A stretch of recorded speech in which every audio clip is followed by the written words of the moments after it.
Assalamualaikum warahmatullahi wabarakatuh. Waalaikumsalam warahmatullahi wabarakatuh. Bertemu lagi bersama saya Uyun Nur Rahma. Saya adalah mahasiswa semester 7 di Institut Agama Islam Al-Qadiri Jember yang saat ini sudah beralih status menjadi Universitas Kiai Haji Ahmad Mujakisyah. Nah, dalam kesempatan kali ini saya akan membuat video tentang kisah Nabi Yunus yang ditelan oleh ikan Hud. Video kali ini yaitu untuk memenuhi tugas UAS saya dalam mata kuliah Qososul Quran atau cerita-cerita yang ada dalam Al-Quran.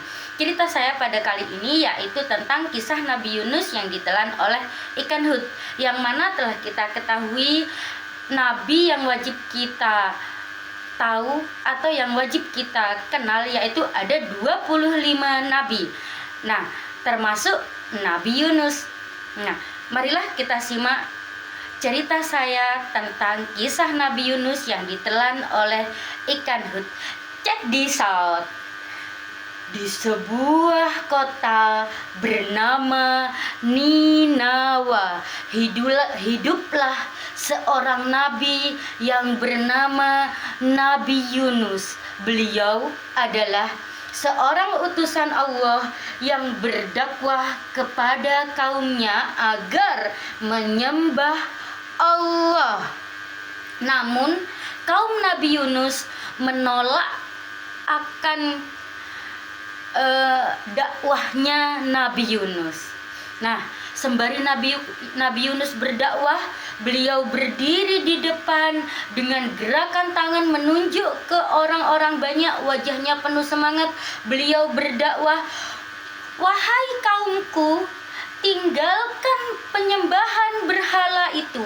Sembahlah Allah, Tuhan yang Maha Esa, yang Maha Kuasa." Nah, saat Nabi Yunus berdakwah seperti itu, kaumnya menolak akan ajakan Nabi Yunus dengan menggeleng-gelengkan kepala. Nah, karena kaumnya tidak percaya kepada Nabi Yunus, akhirnya kaumnya pun pergi meninggalkan Nabi Yunus di saat Nabi Yunus berdakwah. Akhirnya Nabi Yunus merasa kecewa dan marah. Tanpa menunggu perintah Allah, Nabi Yunus meninggalkan kaumnya dan pergi menuju ke lautan. Nabi Yunus di atas kapal, beliau memandang lautan dengan ekspresi yang sangat kecewa, lelah, bahkan sedih. Dengan angin yang berhembus kencang, para pelaut berlarian dengan wajah panik, menunjukkan gerakan dengan adanya badai. Kata pelaut yang pertama, "Kapal ini tidak akan selamat. Kita harus meringankan beban." Dan ada pelaut lagi yang kedua mengusulkan bahwa bagaimana kalau kita undi saja siapa yang harus terjun ke laut.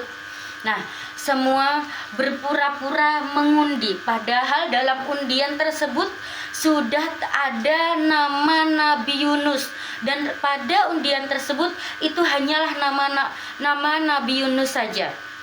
Dan akhirnya Nabi Yunus pasrah. Beliau akhirnya melompat ke lautan dengan mengucapkan, "Ini salahku, memang ini yang harus aku lakukan." Dan akhirnya Nabi Yunus terjun ke lautan. Biar Nabi Yunus melompat ke lautan, kemudian tenggelam perlahan-lahan. Nah, akhirnya di dalam lautan tersebut ada ikan Hud yang biasa kita kenal dengan ikan paus atau ikan hiu yang menelan Nabi Yunus. Ya. Nah, selanjutnya Nabi Yunus berada dalam perut ikan yang begitu sempit, dengan memegang dadanya, dengan menunjukkan ekspresi yang menyesal dan takut. Allah mengirimkan seekor ikan besar yang langsung menelan Nabi Yunus dalam kegelapan perut ikan. Nabi Yunus Nabi Yunus tersadar akan kesalahannya, dan dengan memegang kepala dan mengangkat kedua tangannya ke atas, Nabi Yunus berdoa dengan mengucapkan Bismillahirrahmanirrahim, La ilaha illa anta subhanaka inni kuntu minadz dzalimin. Dengan mengulang doa dengan penuh harap, wajah sedih berangsur-angsur menjadi tenang. Nabi Yunus dikeluarkan oleh ikan hut, dan kemudian perlahan-lahan Nabi Yunus memegang perutnya lalu memandang ke arah langit dengan wajah penuh syukur bahwasannya bisa keluar dari perut ikan tersebut. Nabi Yunus dengan tangan terangkat yaitu berdoa, Ya Allah, terima kasih atas ampunanmu. Aku akan kembali menjalankan tugas dakwahku yang telah Engkau perintahkan.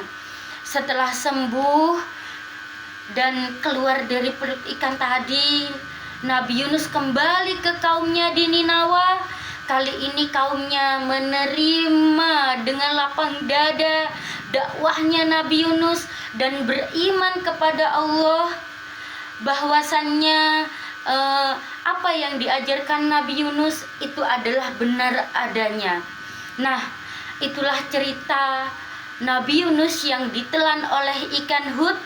Kisah ini mengajarkan betapa pentingnya untuk kita bertaubat, berdoa, dan sadar akan apa yang telah kita perbuat, bahwa tidak ada seorang pun, tidak ada siapapun yang sempurna di dunia ini kecuali Allah Subhanahu wa Ta'ala, yakni pencipta alam semesta yang maha kuasa dan maha kaya, maha pengampun dan maha segalanya.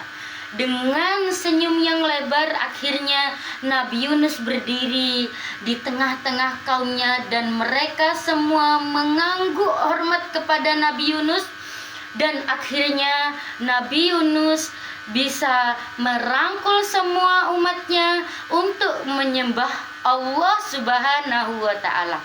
Terima kasih. Sekian cerita dari saya. Wabillahi taufik wal hidayah. Wassalamualaikum warahmatullahi wabarakatuh.